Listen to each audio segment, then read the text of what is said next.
So what we talked until now, very simple effects, okay? Stress, induce, strain. You apply the field, and in piezoelectric material, you get strain, and so on. So we talk about simple direct effects, right, which exist.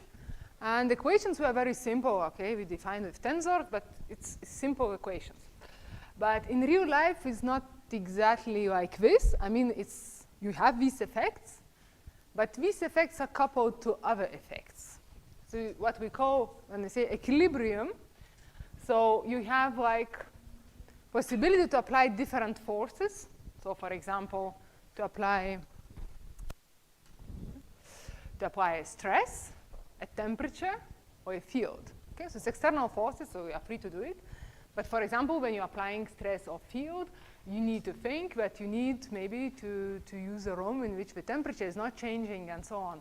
So, but yeah, you change the temperature, so you do conditions, for example, that your film is, the material which you're using is not stressed. Right? But it's not always easy. For example, if you attach your material, you can get stress and so on. So you need to think that when you apply force, that other two forces will not be here. Okay, you don't have, so you need to eliminate other forces, and sometimes you cannot just see them, and you need to think that these forces may appear somehow. Okay, so there are like external forces which are applied, right? Voluntary or not. Sometimes they may appear. And then there is effect, a result. Okay, so the temperature direct effect, so the principal effect, what I call, so this is a diagram which comes from Nye, right? But I make a color to make them more clear and visible. Okay, so we have a principal effect, which is in red. So the temperature, the principal effect is entropy. Okay. The stress, the principal effect is strain. And the field, it gives the electric displacement. Okay, because we talk about the electric materials in this lecture. Okay, so it gives this displacement, charges. Okay, so this is the principal effect. So this is described by elasticity, this is heat capacity, and this is the permittivity. Okay, so this is a simple way. And then, of course, these corners, the main part, they are connected. For example, this is because this is electrical forces, mechanical, and thermal part. Okay, so on this side, if I take this part of this triangle, we have electromechanical effects. So electricity related to mechanic properties. And in this one, we have electrical properties related to thermal. So it's electrothermal effects. In other words, pyroelectricity. So here we have piezoelectricity, okay, which relates stress and field, and so electrical and mechanical. And then we have mechanical properties relationship with thermal properties, which is called thermoelastic effects. Okay. So it's like thermal pressure and thermal expansion, piezocaloric effect, and so on. So, yeah, you have direct piezoelectric effect, which gives stress relates to the displacement or polarization. Converse, which is the field, relates to the strain, okay, and so on. So this is like these corners, okay, we are quite simple, let's say. And so, for example, let's take an example like so for example, if you apply a temperature, okay, so you induce entropy. But if your material is pyroelectric, for example, so you are going also to apply, you will get pyroelectric effect, and you will get the charges. Right. But if your material is pyroelectric, at the same time, when you heating up your material, right? So you have pyroelectric material, which in the meantime will be also piezoelectric material. Okay? So you are heating, you have primary pyroelectric effect, and then your material, of course, it expands because you're heating, so you get a thermal expansion. So thermal expansion gives a strain, okay, deformation of your material. Then this deformation, what it induces? Induces displacement, because it's piezoelectric. You deform, the strain will give the charges, because it's piezoelectric. So you go from, I think I have just another slide, which may be more simple. Okay, yeah. So this is direct effect pyroelectricity. But in the meantime, material is piezoelectric. So you get in this way. Okay? So you generate charges by two ways. Okay? You get a primary effect and secondary effect. Okay? So if you want to eliminate this, then you need to eliminate the deformation with thermal expansion. And it's impossible. I mean, if you stop deformation, you get stress inside. So you cannot eliminate this deformation of material. So it means that when you measure pyroelectricity, you always measure two effects together, primary and secondary. Okay, never just one. And then you need to calculate if you want to take into account the secondary one, because it's not possible to eliminate. It's easier than, for example, for example, when you apply stress and you get strain, you can eliminate temperature. You can measure in isothermal conditions. Okay, so you can eliminate this part. You can eliminate stress somehow, but deformation is too difficult to eliminate in this case. So you cannot do it. You have always double effect. And then you need to be able to estimate. Yeah, so now the question which comes out. Okay, in the case of pyroelectric material, we cannot avoid this secondary effect because material will be piezoelectric, and temperature gives deformation. Deformation gives the charges as well through piezoelectricity. But if material is not pyroelectric, quartz, for example, it's piezoelectric, but there is no pyroelectricity. Okay. So it means there is no primary effect. Are we going to have a secondary effect? We still can measure pyroelectric secondary effect? This is my question. So, and the issue that this is a comparison of different values. So this is the strain, stress, field, temperature, the electric displacement, and entropy. So you see the values, the order of magnitude which you are measuring, okay, of different effects. So if you take, for example, piezoelectric effect, this is the size of deformation, okay, by piezoelectric effect, by strain, by stress, sorry, and by temperature. So you see how many orders the temperature effect is higher than piezoelectric effect or stress effect. Elasticity, this is elasticity, piezoelectricity, and this is thermal expansion. So if your temperature is varying, during your measurements and so on, then all these effects you can forget. Okay? So this is very, very important effect. For the electric displacement is the same. Yeah. So you see, this is the pyroelectricity with temperature, and this is stress. But in some cases, you get that secondary pyroelectricity. In many cases, it's even higher than primary. So you need to be careful when you're measuring. Once you measure how much charges you developed by heating your pyroelectric material, you need then to do calculations, your secondary effect, because usually it's very important, secondary, and even it's of the same order, actually. Yeah. So I will skip just this one.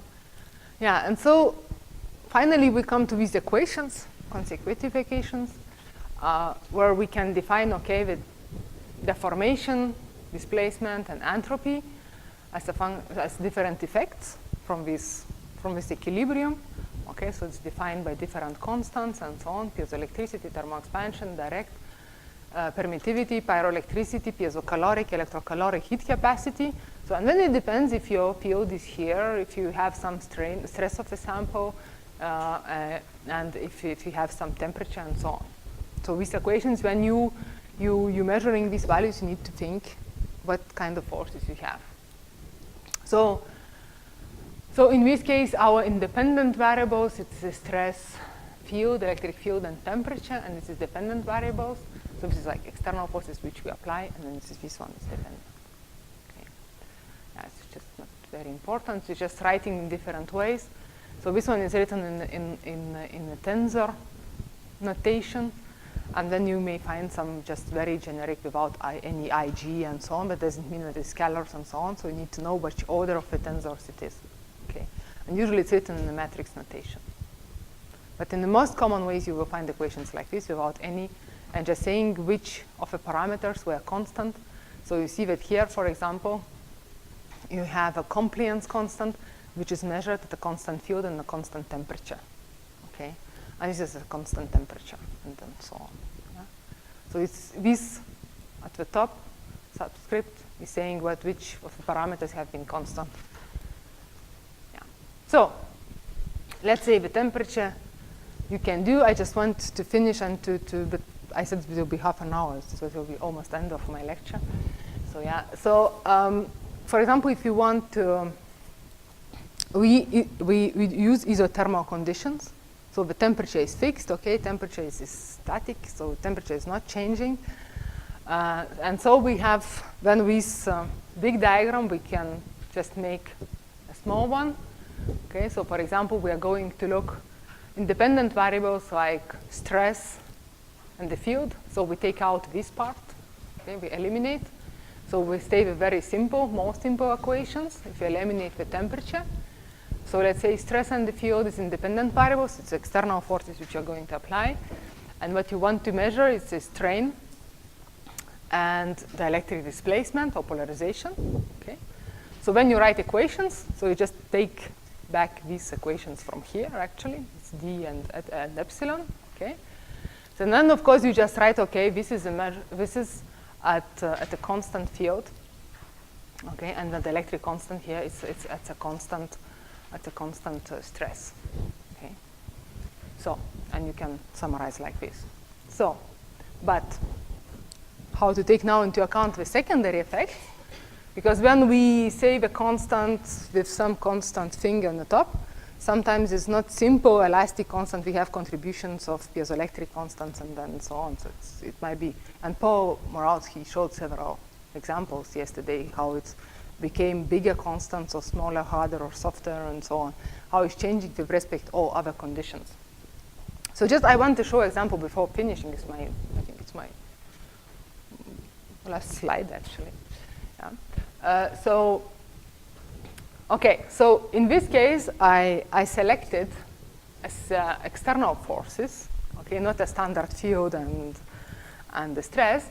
I think, okay, this is my independent variables, is the electric displacement and the stress. Okay. And, the values which I'm measuring, dependent values. It's stress and the electric displacement, and independent forces is the strain and the field. Okay. So I give one example, and the second one you are going to write, so it's important to listen. Okay, so the stress, okay, which I will measure by applying these two independent variables. So it will be stress related to the strain. It's through elastic stiffness, C. Okay, measure it at a constant field. Okay, it's this one.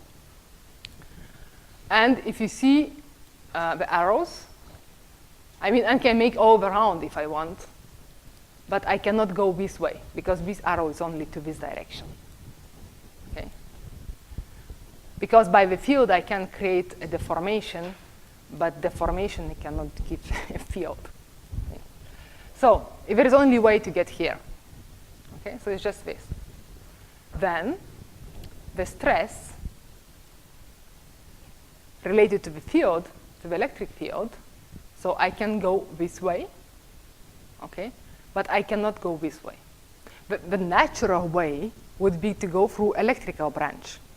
We agree that this is electrical branch, which is electrical side, electrical properties, and this is mechanical properties. Okay. So, for example, the strain and the stress is naturally related one to another one, and these are related. So we try to relate electromechanical properties. Okay. So naturally the branch is this one, electrical. But we see that to get the stress through the electric displacement, I cannot applying field. Okay? So this branch is not possible, direct one. But it's possible to get the stress through the strain. Okay, if there is piezoelectricity, I can get a strain, and then strain is a stress. So I will use not direct branch. That's why we are going to put minus. Okay, there is a minus because it's not a natural branch. Okay, so it's minus, and then of course there is dt, and then C, okay, an electric field. So dt, C, and we get this.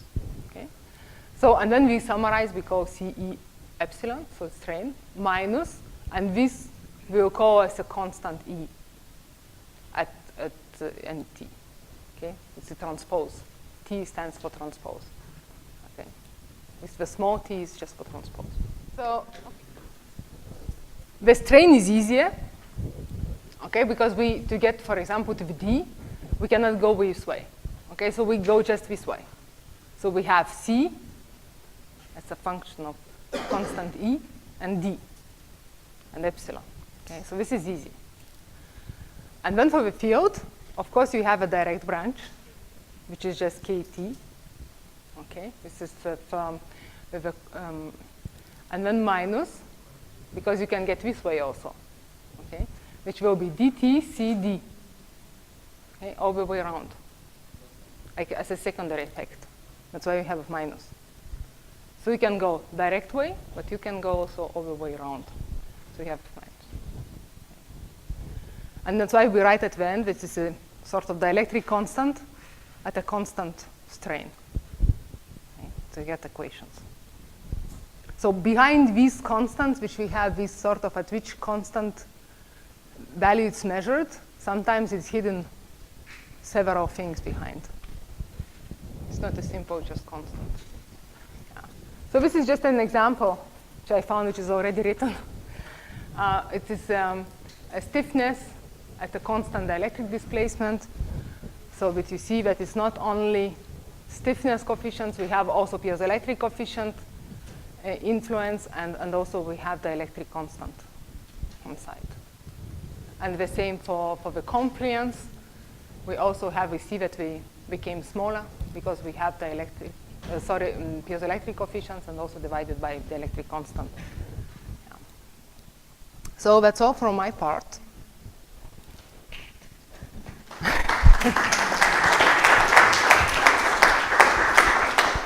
Oh, it was dielectric constant.